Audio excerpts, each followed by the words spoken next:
Que Dios bendiga esta alabanza donde anunciamos, ¿no?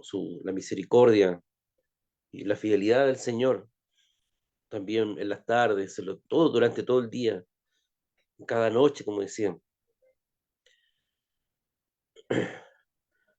Hermanos, que el Señor los bendiga entonces, que la gracia del Señor sea con nosotros. Vamos a avanzar, vamos a avanzar en este estudio, en esta reflexión, para tener un horario también cómodo y, y poder meditar de este día. Yo los voy a introducir al estudio de hoy, que es la ordenación de ministros para el servicio en la iglesia. Hacemos un alto en lo que estábamos estudiando de la Biblia, continuaremos los otros miércoles con otros temas, pero hoy hacemos un alto y vamos a meditar en la ordenación de ministros para el servicio en la iglesia. Hecho que va a ocurrir este día domingo en nuestra congregación, pues no solamente la iglesia será recepcionada en el seno, ¿cierto?, por así decirlo, de la iglesia cristiana presbiteriana, habrá todo un ceremonial, sino que también se realizará ya una ordenación eh, ministerial para nuestros hermanos que ya los hemos mencionado anteriormente al diaconado. Y hemos estimado pertinente tener esta reflexión, no solamente para que se entienda, para que se sepa lo que se está haciendo, sino que también como una enseñanza para todos nosotros, en el llamado que el Señor nos hace y la concretación o la concreción de este llamado, que no siempre decimos somos llamados, tiene que haber algo concretado en nosotros. Bueno, esta ordenación de ministros para el servicio de la iglesia, yo los voy a introducir con la lectura bíblica que está como base, un breve comentario, para después nuestro pastor Cristian va a continuar con los otros puntos y la conclusión respectiva, hermano. Así que el Señor les bendiga, ¿no? El Señor les guarde. Bien, vamos a abrir nuestras Biblias en el libro de los Hechos de los Apóstoles, el capítulo 13. Hechos capítulo 13, versículo 1 al 4.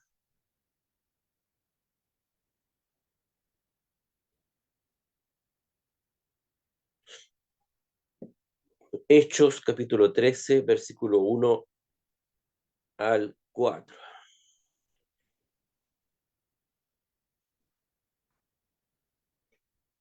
Dice así, lo voy a buscar en mi Biblia.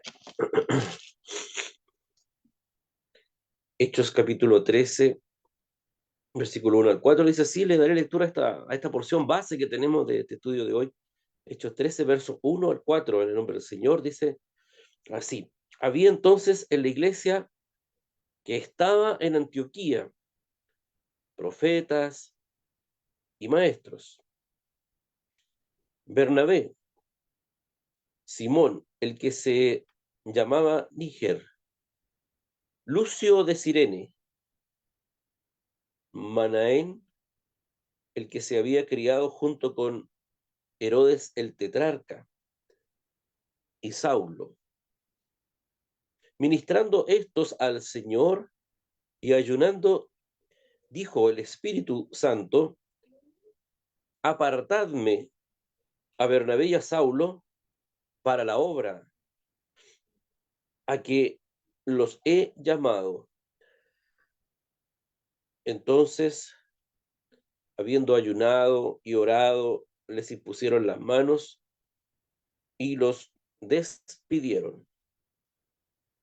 Ellos, entonces, enviados por el Espíritu Santo, descendieron a Seleucia y de allí navegaron a Chipre.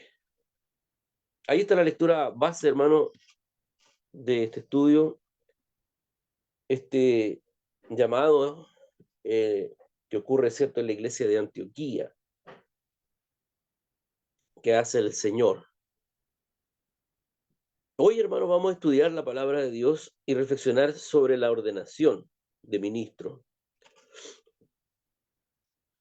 para el servicio de la iglesia. Y la lectura, ¿cierto?, que hemos leído es Hechos 13, verso 1, del 1 al 4. Y vemos recogemos de ahí muchos principios a los cuales nuestro pastor se referirá más adelante. Pero hay un pasaje clave que nos muestra cómo el Espíritu Santo, dicen, ¿cierto?, separó a Pablo y a Bernabé para una obra específica. Estando ahí en la iglesia, ¿no?, en Antioquía, ministrando, el Espíritu Santo separó. Hermanos, un contexto que podemos hablar y la explicación que podemos hacer, ¿cierto?, de este estudio, lo podemos decir lo siguiente. El libro de los Hechos de los Apóstoles fue escrito por el evangelista Lucas y relata la historia del nacimiento y del crecimiento de la iglesia primitiva. Y en este pasaje que acabamos de leer, encontramos este relato muy emocionante y significativo, pues acá nos enseña o se especifica sobre el envío de los primeros misioneros de la iglesia. No es que antes no se aplicara el evangelio, pero sí, digamos, se comisiona en este momento. El contexto, ¿cierto?, lo que rodea, como muchas veces lo hemos dicho, lo que rodea este pasaje, es la iglesia de Antioquía, como decíamos, una ciudad muy importante en el mundo antiguo. Esto estaba hacia el norte de Israel. Y era un centro clave para el crecimiento del cristianismo. Había mucha hermandad ahí. Y había también en esta iglesia varios líderes espirituales, incluyendo, ¿cierto?, Bernabé, como lo menciona el texto que hemos leído, Simeón, Lucio, Manaén y Saulo, propiamente tal como nosotros lo conocemos, que posteriormente se le conocería como el apóstol Pablo. Estos hombres eran profetas y maestros, dice el texto bíblico, que estaban dedicados a adorar al Señor y a enseñar la palabra de Dios. Cuando nos referimos a los profetas del Nuevo Testamento, estamos hablando de los predicadores del Evangelio, que enseñan, o cierto, enseñaban, por supuesto, la doctrina de Cristo entregada por el Señor Jesús, ¿cierto? Y la doctrina, ¿cierto?, desarrollada mayormente fue por los apóstoles.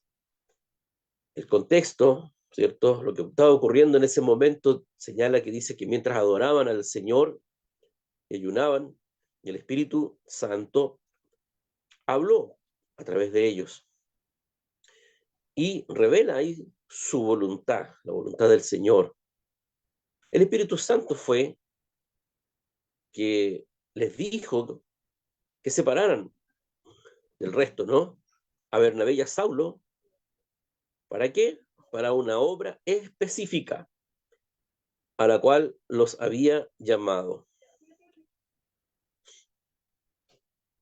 Y en respuesta a esta dirección divina, la iglesia ayunó, oró y puso sus manos sobre ellos, confirmando y enviándolos a Bernabé y a Saulo para llevar a cabo entonces esta obra por la cual habían sido separados, la obra de Dios.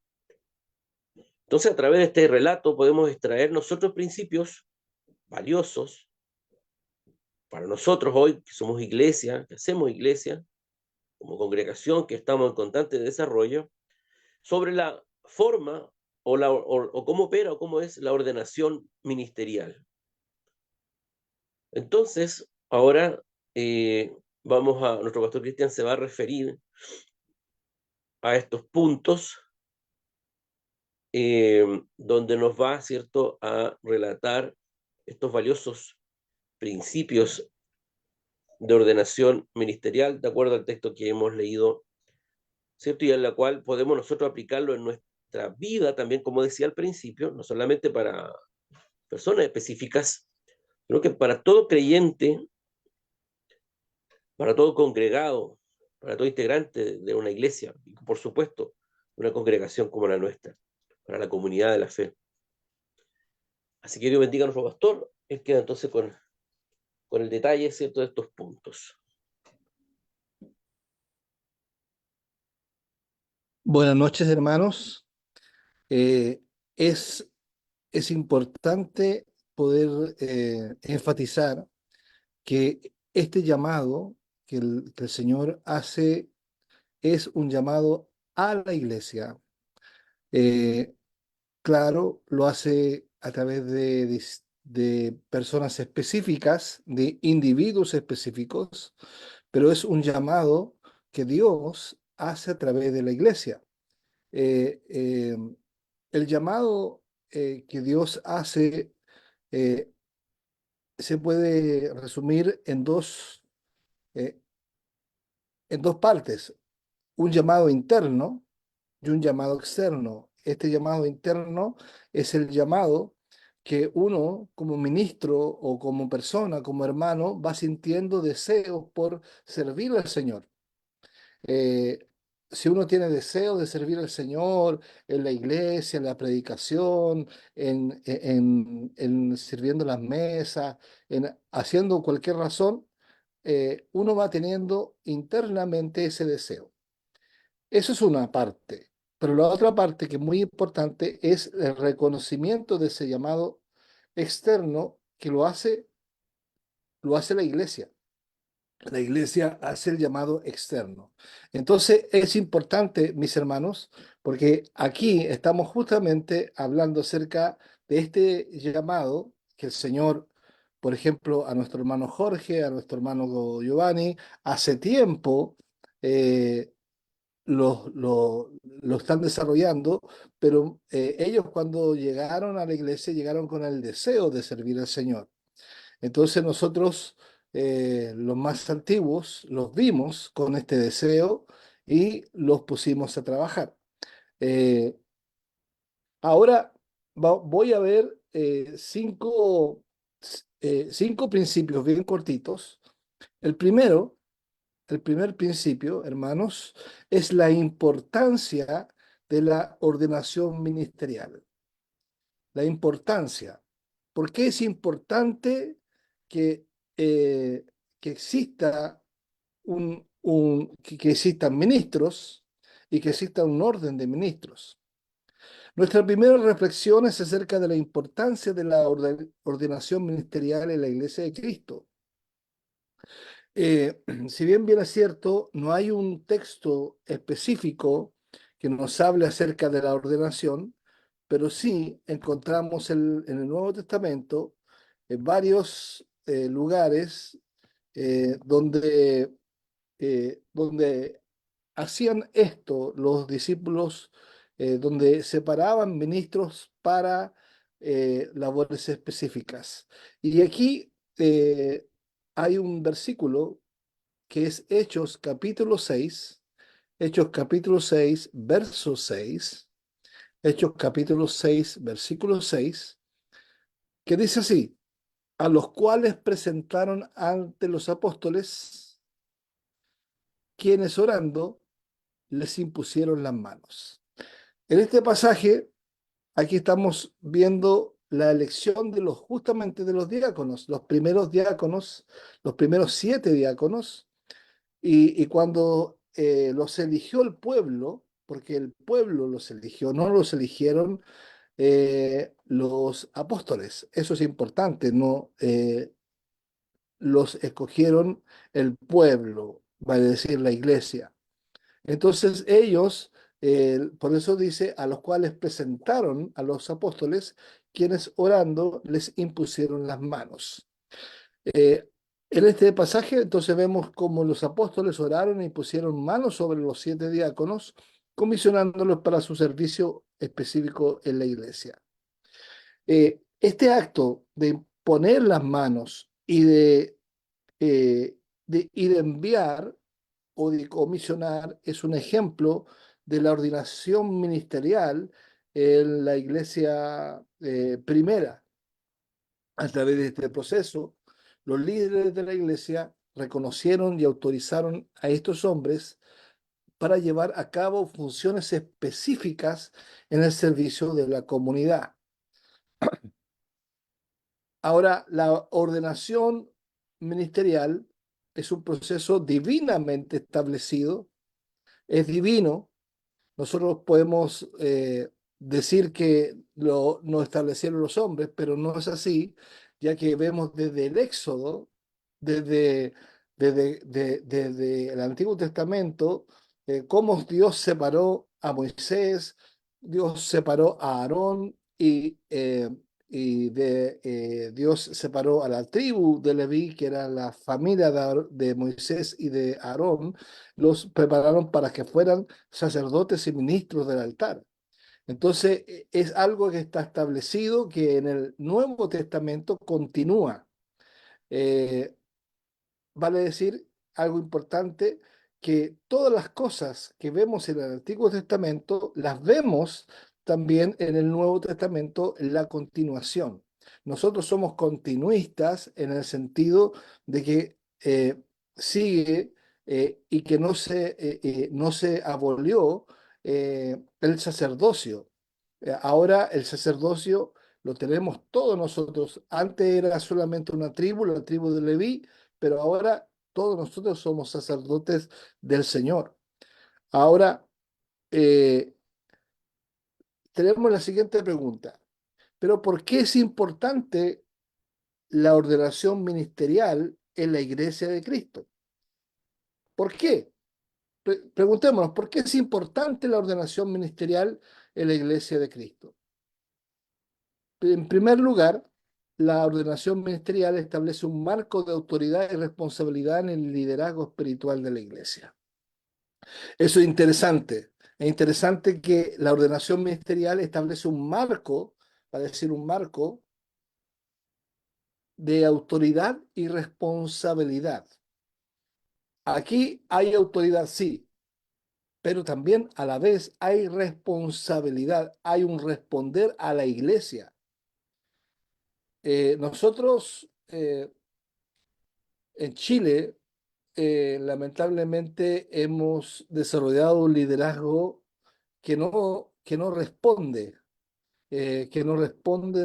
no responde hacia la iglesia, sino que responde hacia ni siquiera un grupo de ancianos, eh, sino que se responde en forma autónoma.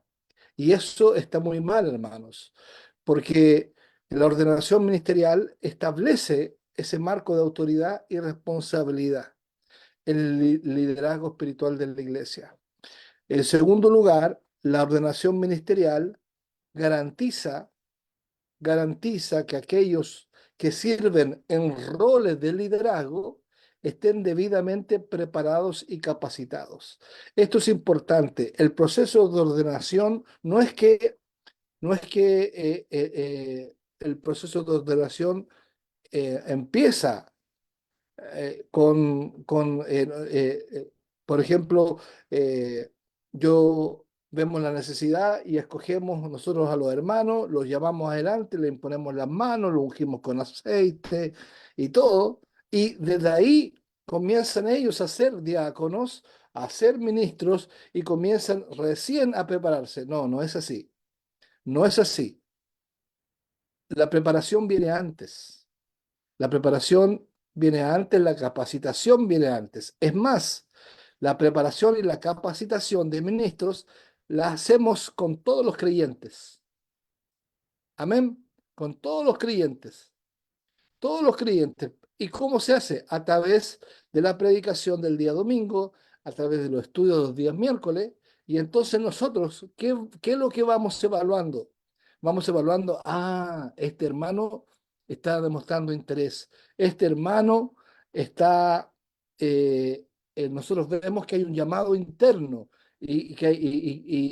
¿me entiende? Entonces nosotros los ancianos estamos viendo y estamos evaluando que ese deseo que tiene un hermano X no se quede solo en el deseo, sino que sea capacitado, preparado, enseñado. Y sobre todo, ¿para qué? Para moldear su carácter, para moldear su carácter cristiano y tenga la capacidad de liderar y pastorear a otros. Ok, en tercer lugar, la ordenación ministerial es un testimonio público y visible del llamado de Dios en la vida de una persona. Entonces, la ordenación ministerial es además un testimonio público y visible de que Dios llamó a una persona al ministerio. Cuando una persona es ordenada, la comunidad de fe, o sea, la asamblea, la iglesia local, es la que reconoce y afirma el llamado de Dios en su vida. Eso es lo que vamos a hacer este día domingo, por eso es importante reconocer y afirmar y ordenar. Ok, los candidatos a la ordenación también deben cumplir requisitos y demostrar un estilo de vida piadoso, un estilo de vida de santidad. Esto, hermanos, se hace porque se protege la iglesia de líderes inapropiados, deshonestos y garantiza que aquellos que están en posiciones de liderazgo sean ejemplos dignos de imitar. Que el Señor nos ayude. Segundo, segundo punto, vamos a ver la preparación para la ordenación.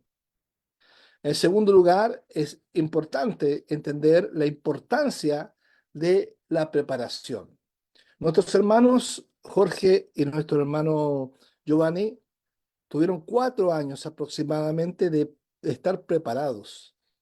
Ahora esta preparación eh, fue una preparación doctrinal, una preparación de capacidad de enseñar, pero también una preparación práctica, que ellos tuvieron 4 años ejerciendo el diaconado. ¿Por qué? Porque dice que los que son llamados al diaconado deben ser probados primero. Eso dice, deben ser probados. Entonces, ahí se va probando si es que son aptos para el llamado y gracias a Dios los hermanos sí han sido aprobados. Hermanos, le voy a pedir a mi hermana Isabel que pueda leer Segunda de Timoteo, capítulo 2 verso 15. Segunda de Timoteo, capítulo 2 verso 15 para que participemos, ¿ya?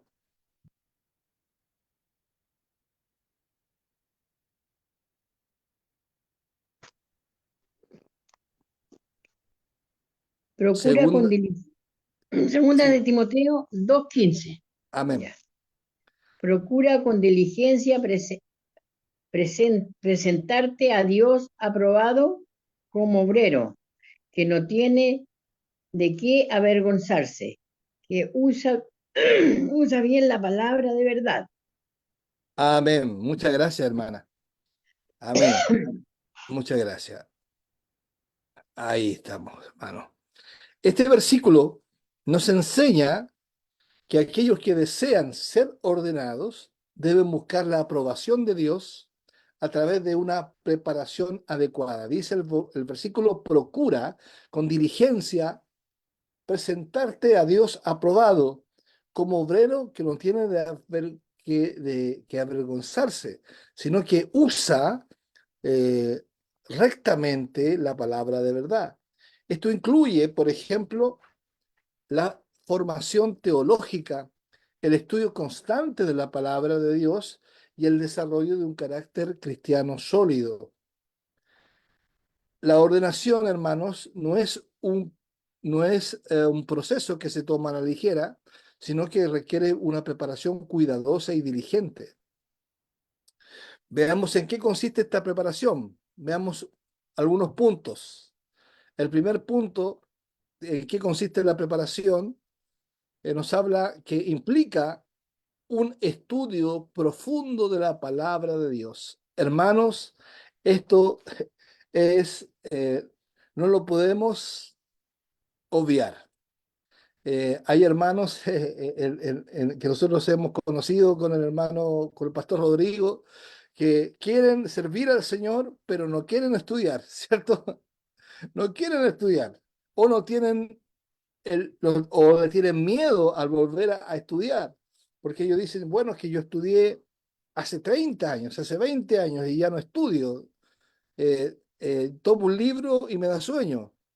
Bueno, para ser un líder, uno tiene que estudiar profundamente la palabra de Dios. Y esto no es solamente leer la Biblia, sino que hay que estudiar otros libros que nos ayudan a tener una comprensión mayor de la Escritura. Como líderes espirituales, es nuestro deber reconocer, conocer y comprender las Escrituras de manera exhaustiva. Por eso es importante lo que nos está enseñando nuestro pastor Rodrigo el día miércoles, que es el orden de la sistemática. Es importantísimo, importantísimo. Entonces, tenemos que dedicar tiempo y esfuerzo a estudiar las escrituras. Tiempo y esfuerzo, tenemos que esforzarnos a estudiar las escrituras. Segundo, la preparación también conlleva desarrollar un carácter cristiano sólido, un, un, eh, un carácter cristiano sólido, hermanos. Esto implica que nuestro testimonio y nuestro ejemplo son fundamentales en el liderazgo de la iglesia. Amén. Esto implica tener una vida constante de oración, una vida consecuente, vale decir que como eres en la casa, eres en la iglesia, como eres en la iglesia, eres en tu casa. Eso es importante, eres en el trabajo. Hay un versículo en Filipenses capítulo 4 que a mí me llama mucha atención y que yo lo uso como un lema, que dice que vuestra gentileza sea conocida de todos los hombres. Qué hermoso es ese lema. Es un versículo, dice que vuestra gentileza sea conocida de todos los hombres. Es importante, importante manifestar el carácter de Cristo.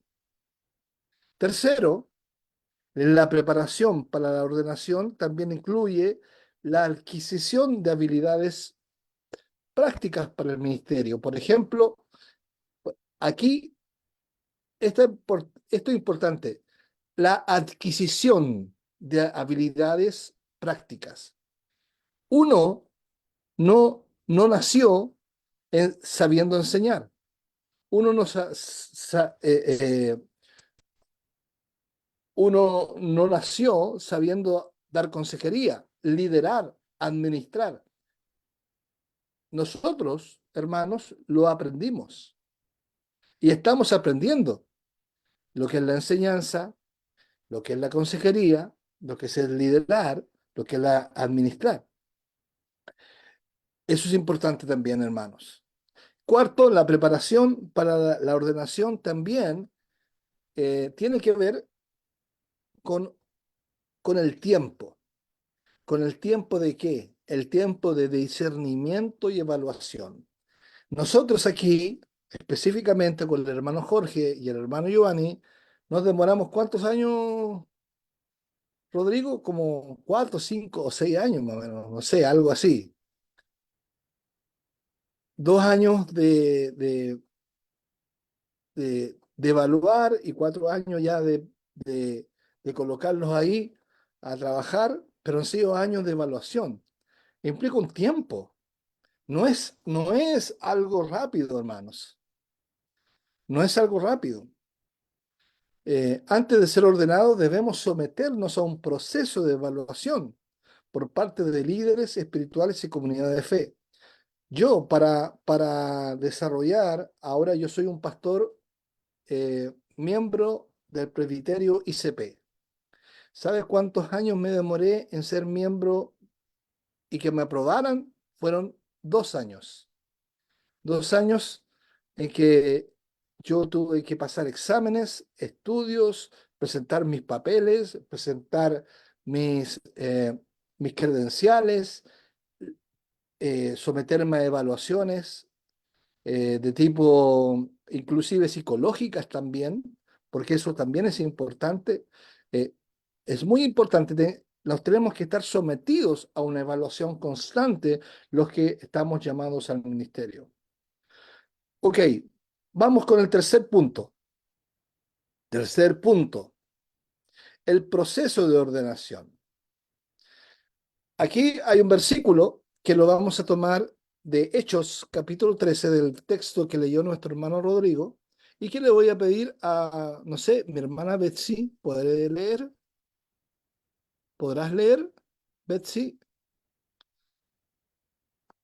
Hechos 13:3. Hechos 13:3. Dale. Hola, hermana Betsy. Dios te bendiga. Dale. Dice, entonces habiendo ayunado y orado, les impusieron las manos y los despidieron. Versículo 3. Hechos 13:3. Sí. Y nos dice, apartadme a Bernabé y a Saulo para la obra a la cual los he llamado. Eso es en el 2. En el 2. Entonces me equivoqué. Es el versículo 2. Ministrando estos al Señor y ayunando, dijo el Espíritu Santo, Eso. apartadme a Bernabé y a Saulo para la obra a que los he llamado. Amén. Gracias, hermana. El versículo en Hechos 13:2, no 3, 2, se nos relata, hermanos, como mientras la iglesia en Antioquía estaban adorando, estaban ayunando, estaban sirviendo al Señor, como lo hacemos nosotros cada día domingo, de repente el Espíritu Santo les habló. No sé si fue audiblemente, si habló a través de un ministro, no lo sé,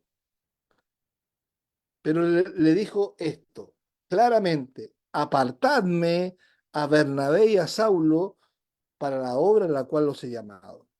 Este pasaje muestra justamente la ordenación ministerial, que no es un acto individual, sino que involucra a la iglesia y sus líderes.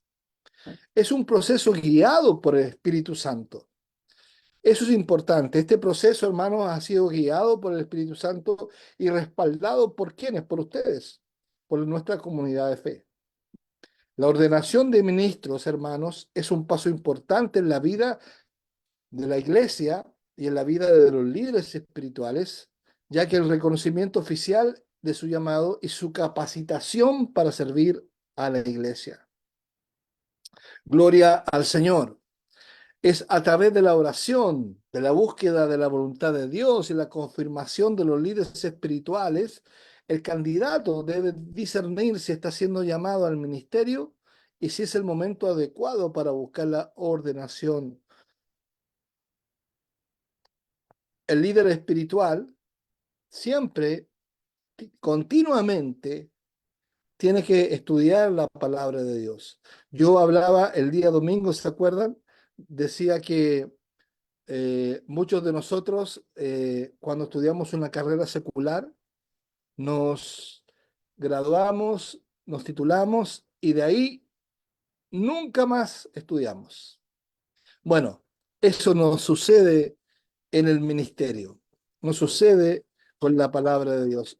Uno tiene que estudiar continuamente, desarrollar las habilidades ministeriales y buscar la guía del Espíritu Santo, y esto es importante, ser mentoreado por líderes más experimentados, ser discipulado por líderes más experimentados. Siempre vamos a nos vamos a someter a líderes que nos van a poder mandar. Bien, cuarto, el propósito de la ordenación.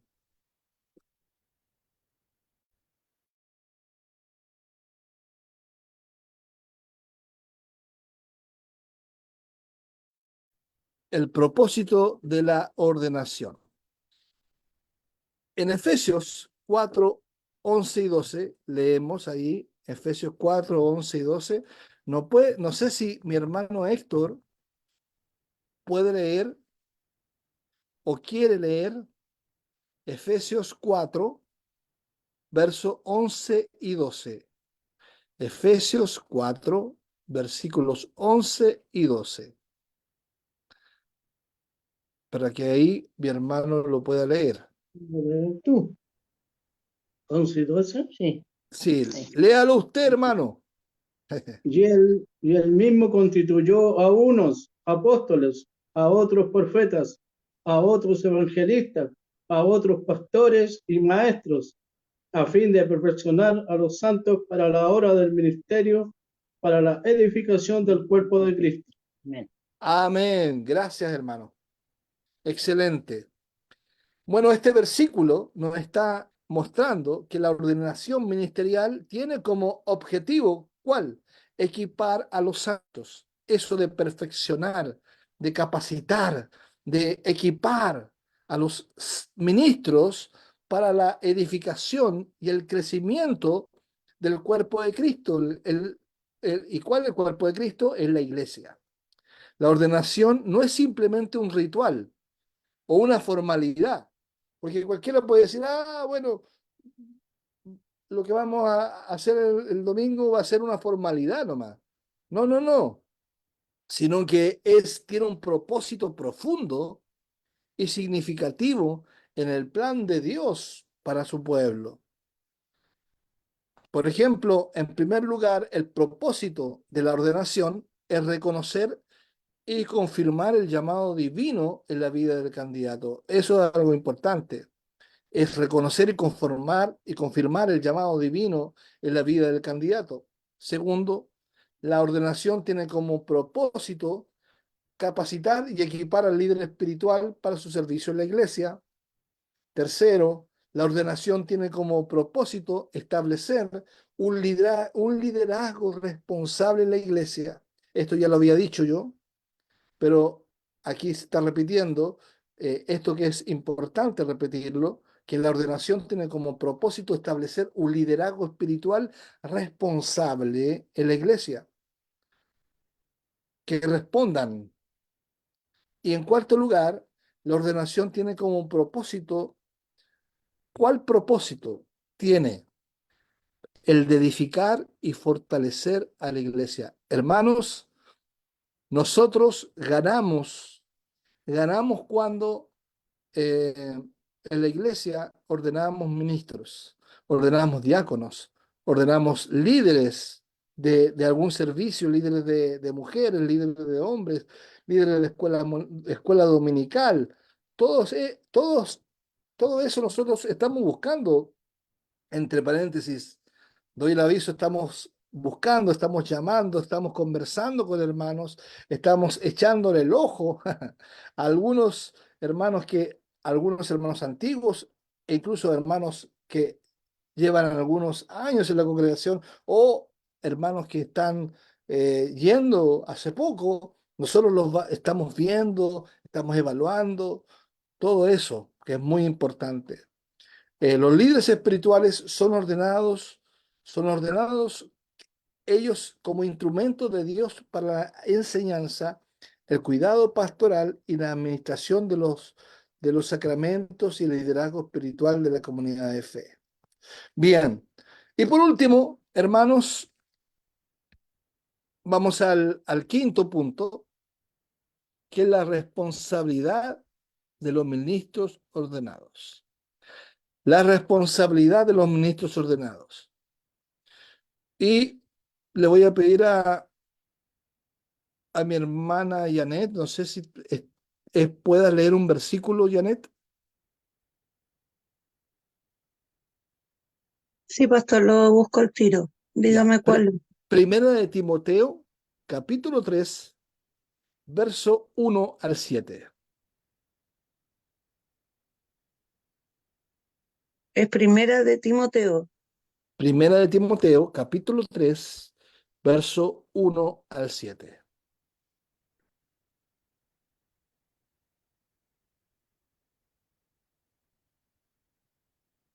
Primera de Timoteo, capítulo 3, verso 1 al 7.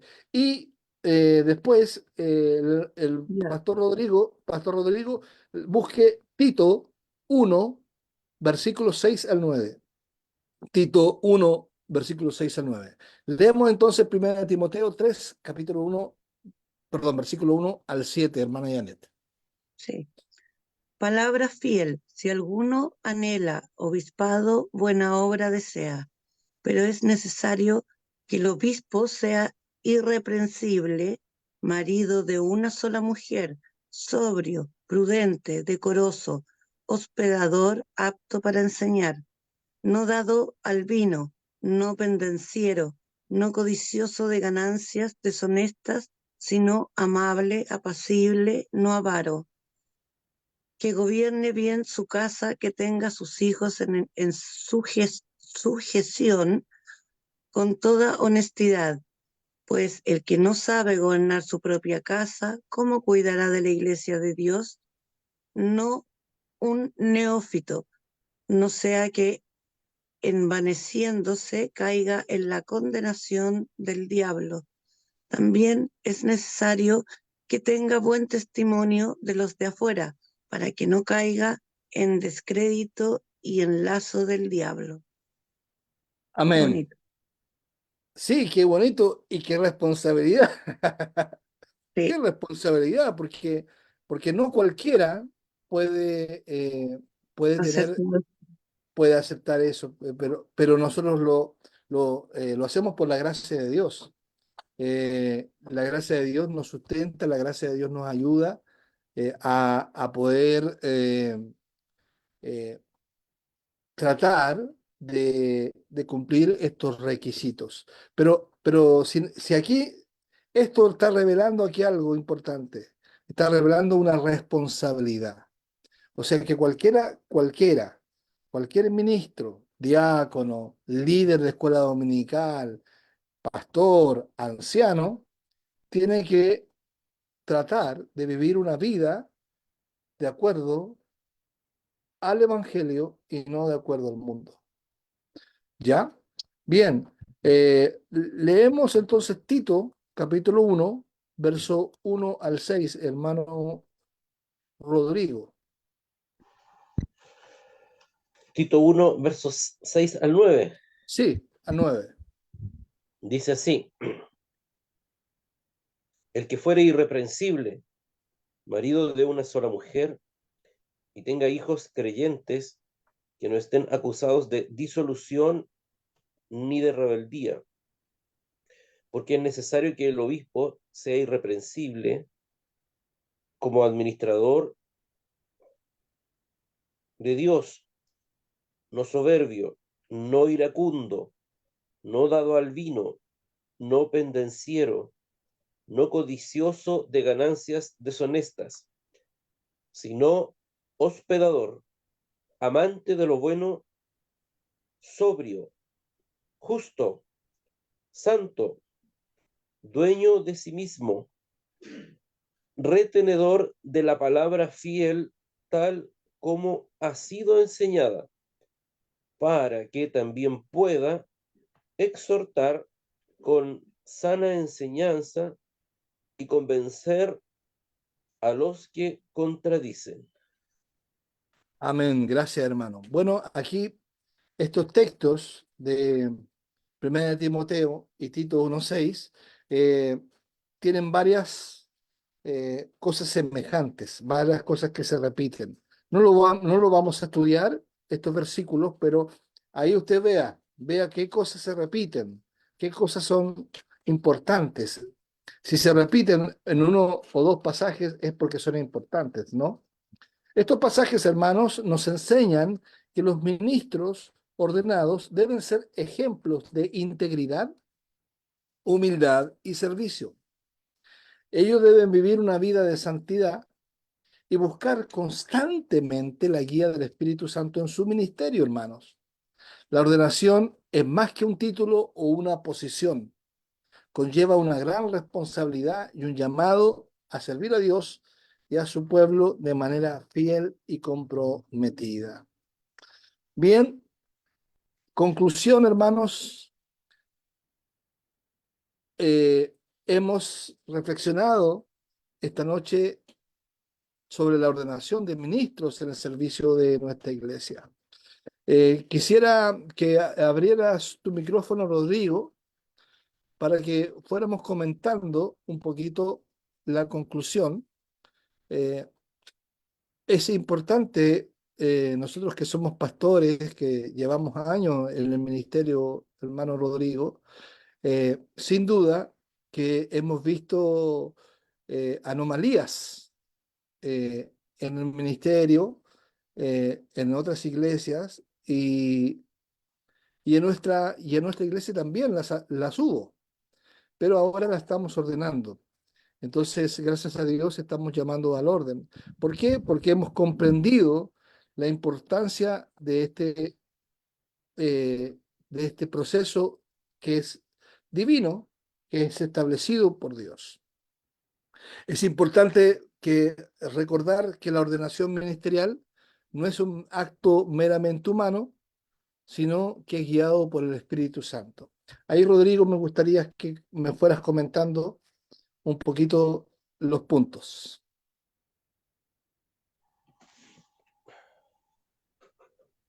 Del 1 al 5 Sí, sí, o en general. sí, en general. Bueno,